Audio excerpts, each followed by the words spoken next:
Well, welcome everyone to Cledara's Webinar Wednesday. I'm your host today, Brad van Leeuwen, COO and Co-Founder of Cledara.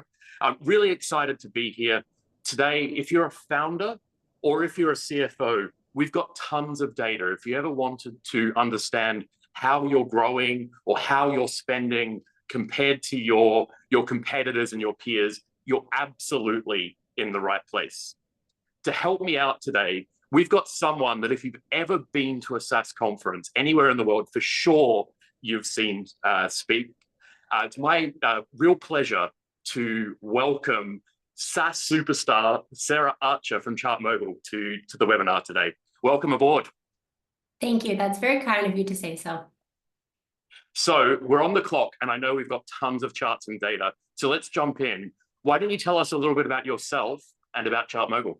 Yeah, you bet. So my name is Sara Archer, and I am the head of sales at a company called ChartMogul. ChartMogul is a 10-year-old business that's been really laser focused on helping SaaS businesses with recurring revenue grow faster. And so we have the leading subscription analytics platform and CRM that's used by many, many thousands of SaaS businesses globally.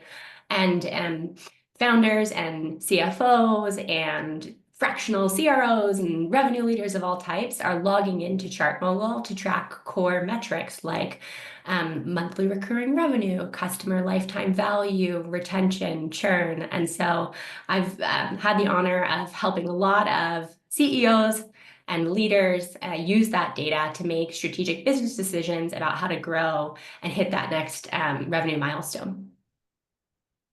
That's great. And everyone, as I said, we've got tons of charts coming. We've got the Q&A open. So please drop any questions that you've got as we go through. We're going to come to them right at the end for the last 5 minutes. Drop them in there. We'll do everything we can to get to them. And with that, Sara, do you want to get us underway?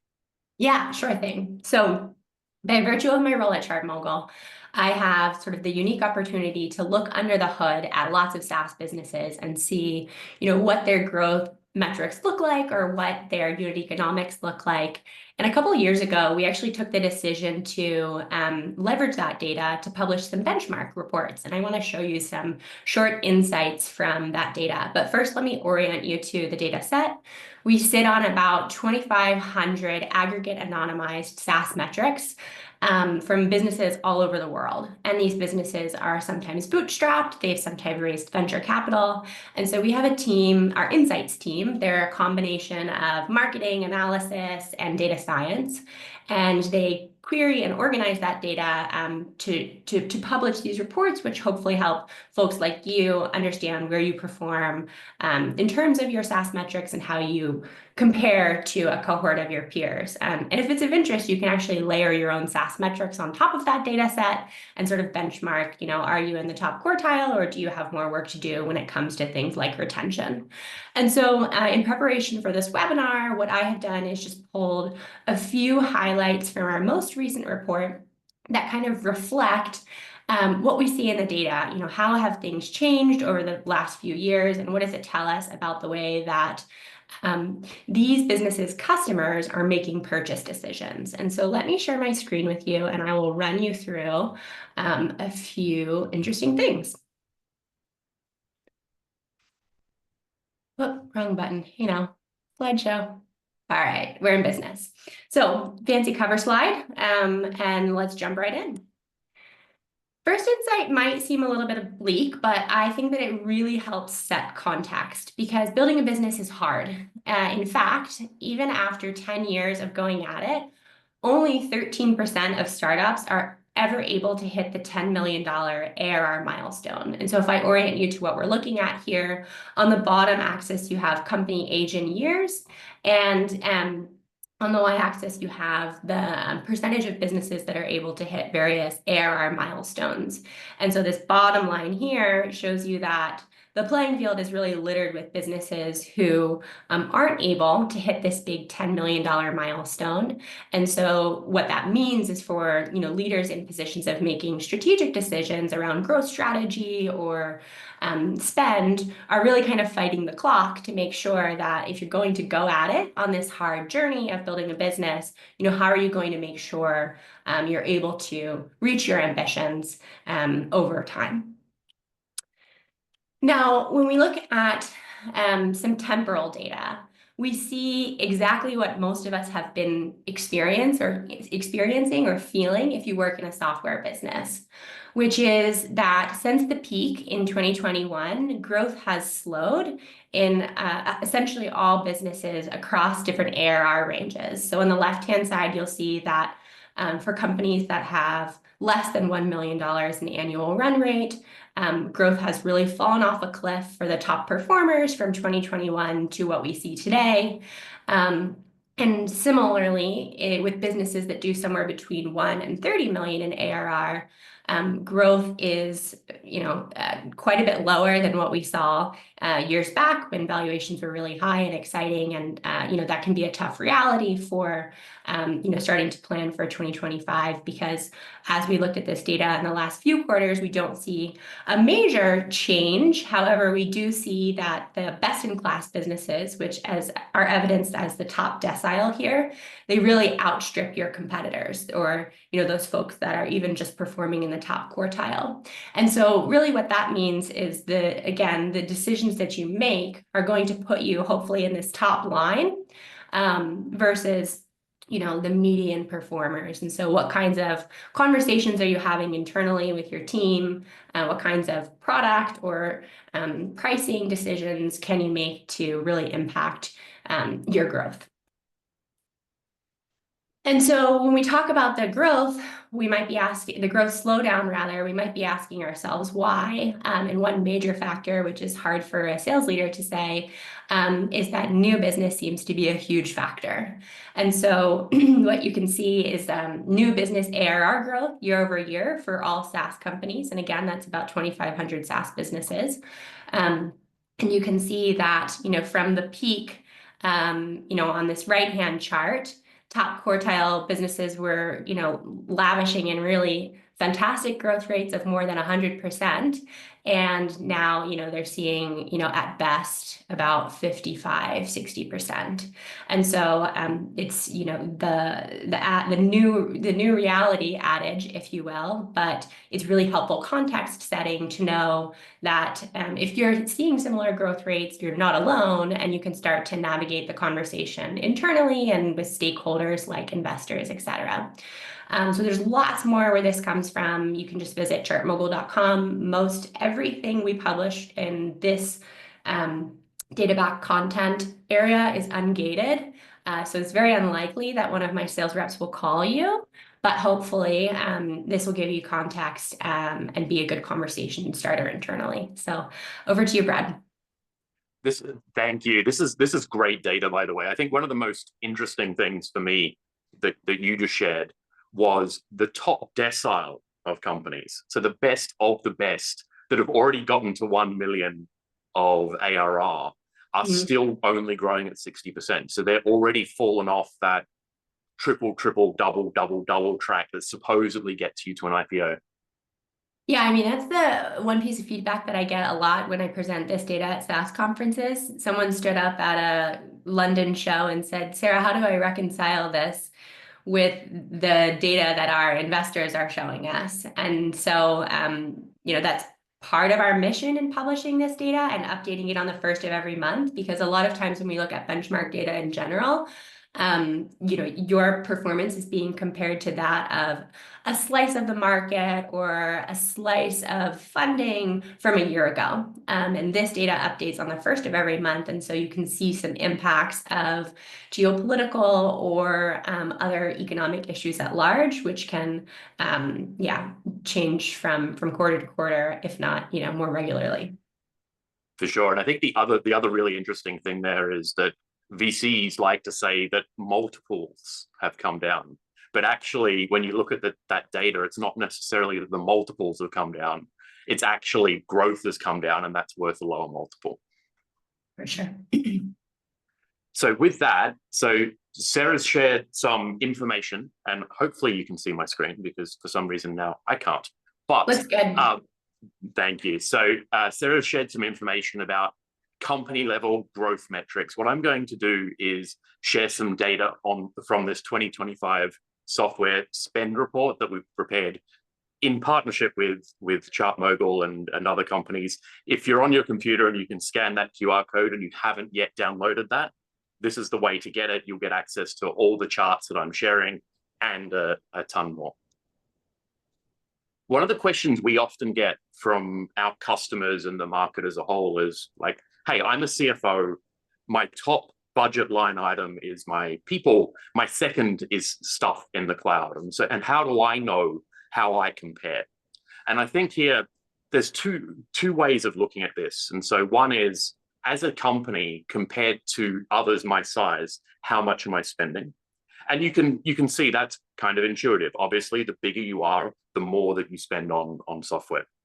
What I think is really interesting and not well understood is as companies grow, at least at the headcount or per person level, they end up spending less.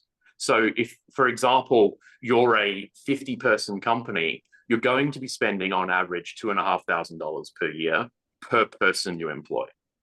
The question is why is that?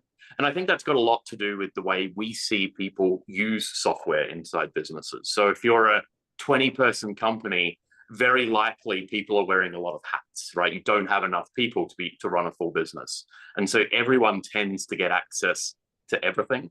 And just because you're smaller doesn't mean that you don't need a CRM. That doesn't mean that you don't need a ChartMogul. It doesn't mean that you don't need an accounting system and so on and so on and so on. So you can think of this being driven by, this is just the baseline software cost to run a business. But if you're a CFO and you're looking at benchmarking that, there's very clearly a point in time where that changes. And so if you're looking for efficiencies and you're growing past 20, 50 people, that's the time where you might want to look at not only what software's in the business, but actually the biggest lever you've got is who's got access to what. And perhaps now you're a lot bigger and people are wearing fewer hats. There's the opportunity to save money there. And so doing that audit, understanding your software spend becomes really important. The other piece here, and this is something that perhaps goes against this. What this shows is that faster growing companies tend to spend more than their slower growing peers when it comes to software in terms of software per person, right? So if you're a high growth company, so more than 50% year over year, you're in nearly that top decile that Sarah showed, you're going to be spending nearly double the amount of someone that's relatively stable in their growth on a per person basis. Now, this feels intuitive. The question is why? And when we work with our customers, we see two big reasons. Number one, when you're growing quickly, well, growth covers all sins. Growth covers all sins. And so efficiency is less important. You're growing quickly. You're going to raise your next round. So perhaps you don't worry about it so much. The other piece is as you're smaller, you tend to be growing faster as well. And also you tend, as we said, not yet to have developed those more mature processes that a bigger company might. And so if you plot yourself on this growth curve and you understand how you're comparing, or how you're spending on software per person, this can help you understand what levers you have to pull, for example, to cut your expenses and extend your burn potentially, without necessarily disadvantaging you against your competitors. This is another piece of data that really is very near and dear to my heart, right? So I'm guilty of this. It's one of the reasons we started Cledara. I'm sure most people on this call are. You get software, it's really important for that one thing. Or, hey, you're just curious because someone else has got access to it. And you're, once you've got it, you keep it because nobody really likes losing their toys. Very often in a business, people aren't going to be raising their hand and say, hey, we've grown now past that 50 employee person mark. I really don't need access to our accounting system anymore, right? I'm focused on sales. And so, but the interesting thing here, because of that dynamic, actually, as a company grows, the complexity of managing that software and that kind of overhang of people having access to things that they don't need means that as companies get bigger, they actually waste more on a percentage basis on their software. And so do be conscious of that. As you grow, you do need to clean up. Not only clean up from who's got an access to what perspective, but the chart on the right shows the difference in between how many software products a company thinks they've got versus how many they actually have, right? This is account execs that work for Sara pulling out their credit card and buying ChatGPT to help them write an outbound email and just not telling you about it, putting it on an expense report. And we see the difference. I'm sure this doesn't happen in your team, Sara, but I know it happens in some of our new customers. That's why they become a customer. But the difference between the number of tools and the number of expected tools or reported tools is around 40%. So there tends to be a lot of quick wins there for business. So again, that's a ton of data. Feel free to throw questions in the Q&A. We'll get to them at the end. But I want to talk about how data affects strategy. So another piece of data that I don't have the chart to share with you today, but if you check out YouTube, we spoke about it at Web Summit last week, is the proportion of a company's software wallet, software spend that goes to new software, right? We've seen that in the last 3 years reduce from more than 14% of the total software budget to this year, 2024, only 5% of a company's software spend is going to new tools, right? So as software companies ourselves, this means we need to adjust, right? It's really hard, even if you close a deal, to get meaningful revenue. And one of the ways companies respond to that is around perhaps adding new features, certainly new products. And I'm excited to talk to you, Sara, about this because I know ChartMogul's been down this path over the last 12 months as well. Yeah, it's true, right? I mean, it's an oversimplification, but there's like largely 2 ways to grow your business: is sell to more net new customers or charge your existing customers more, right? I think also from like 2019 to 2022, we did see a lot of folks doing pricing experimentation.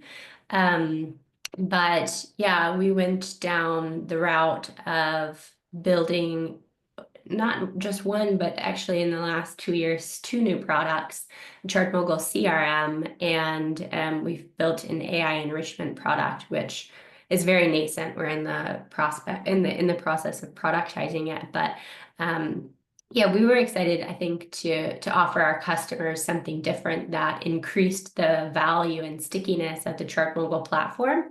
And so, yeah, happy to talk about that to the extent you're interested. For sure. And so I'm really interested in, first of all, the strategic decision. So the why is important, right? You wanted new ways to give yourself another lever you can pull to accelerate your growth and stay in that top decile.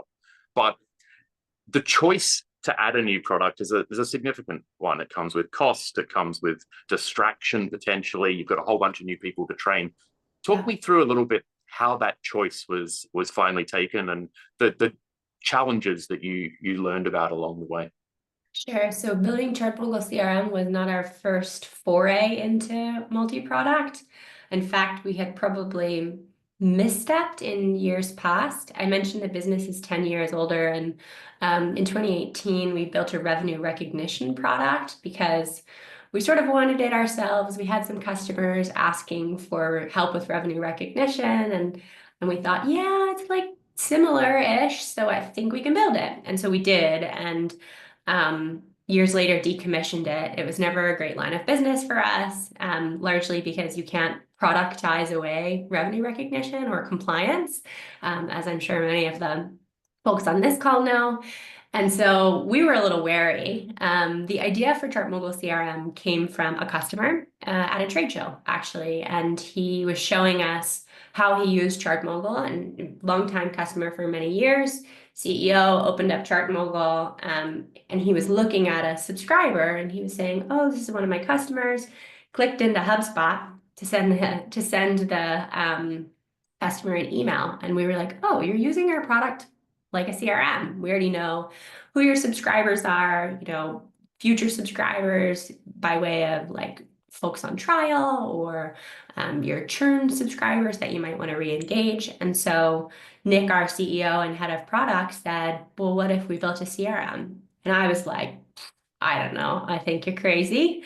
But we had the maturity in terms of product development and engineering headcount. ChartMogul has 33 engineers. And so we built kind of an MVP. It was very, very lean. It was like a CRM without tasks. But we were shocked how well it was received. And so, yeah, I think it was a little bit of introspection, which is maybe something hard when business is turning over, leaders, and you don't sit down to kind of think about, okay, well, what else could we do?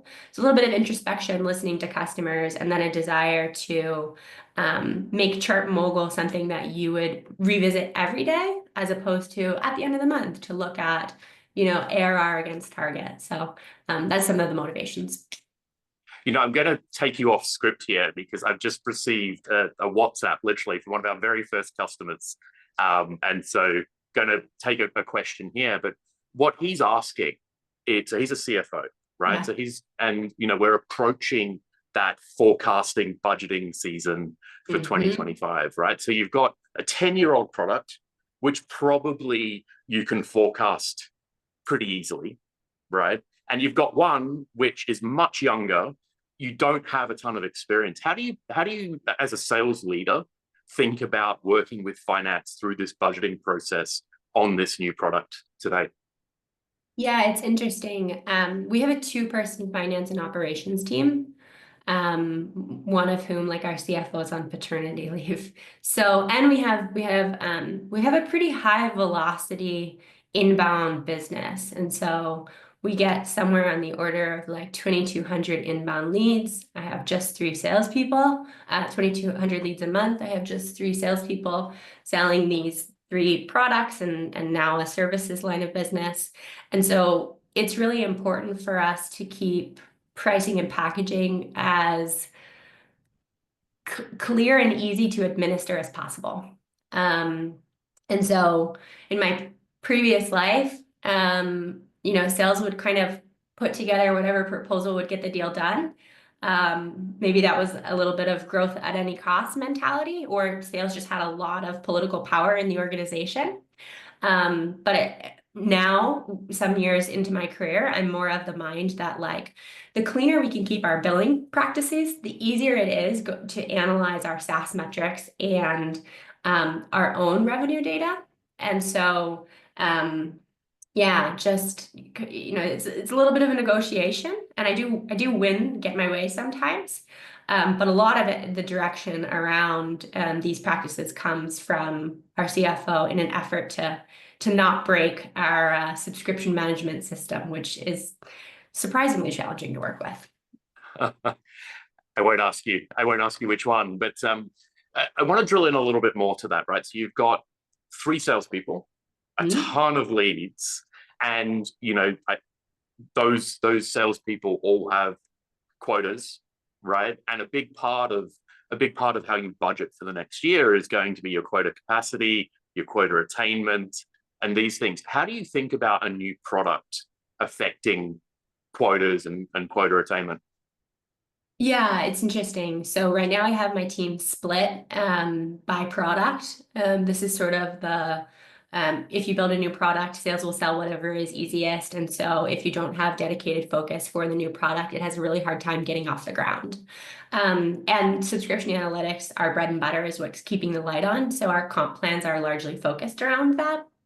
And so I actually hired someone to sell ChartMogul CRM and de-risked the compensation package to him overall, because we don't have enough data to really put together something that is motivating and ambitious enough. And so that person's on like a 70-30 split, and they are focused on on logo acquisition, not revenue, right? Because we know that in building any new SaaS product, we can actually see this in the ChartMogul data. Those businesses that do get to 10 million in ARR, they do so by increasing customer count.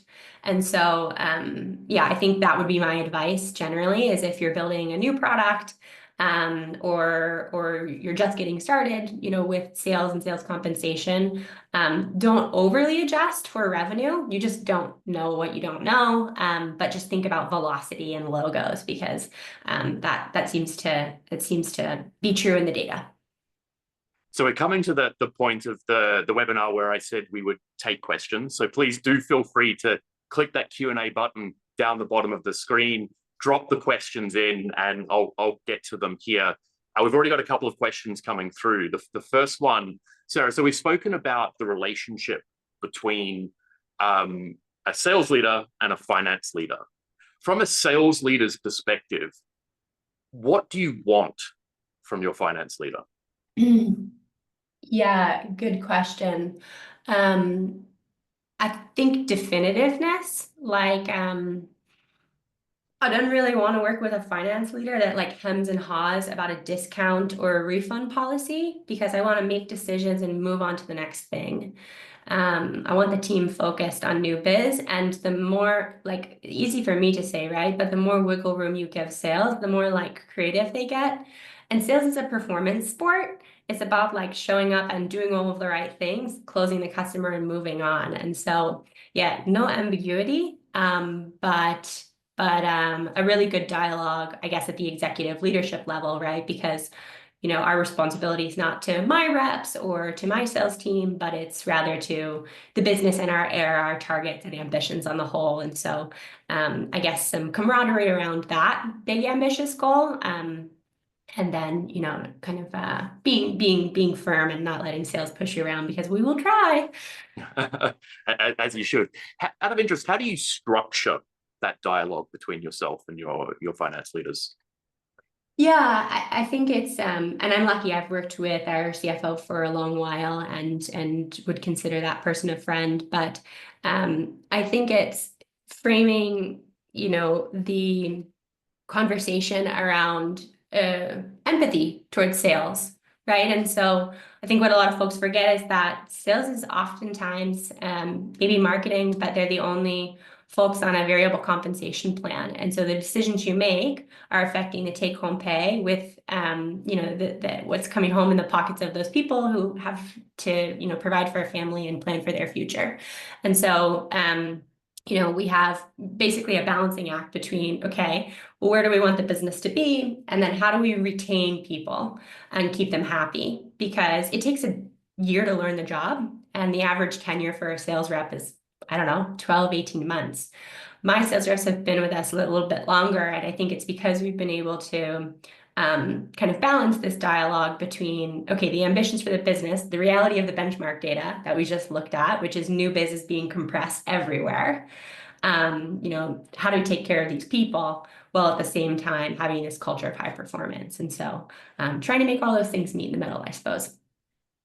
This is a really great segue to the next and probably last question, looking at the clock here, is, so given new business has been squeezed, right, as a sales leader, how has that affected the way you've led your team over the last 2 or 3 years? Yeah, well, we've built these new products in part to give them something else to sink their teeth into and excite them and encourage them to think about optimizing the ticket value of each and every lead that comes their way. But it's a bit cliche, but it's also focusing us to double down on the basics, call research, call coaching. We got a little bit spoiled, maybe even with tooling to a degree. I took sequences away from my team about a year, 18 months ago. And I was like, hey, just trust me. Your sequences are lazy. You're using a one-to-many approach. The message not resonating. Work fewer leads with a higher level of quality and see what happens. And if I'm wrong, I'll give you sequencing back. But kind of rallying them around the reality of the situation, which is easy. My team's small. If you have 40 sales reps, that's a harder job to do. But yeah, treating them like adults and the adults they are, and you know, making use of what we have together.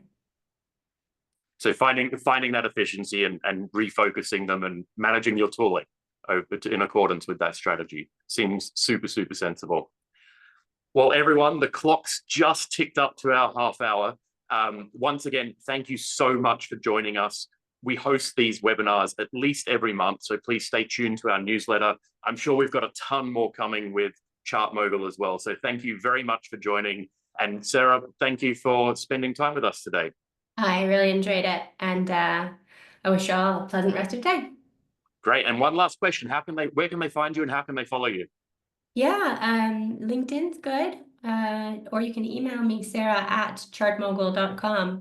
No H, just SARA. But yeah, hope for the opportunity to connect, and don't forget about benchmark data. It's pretty useful for 2025 planning.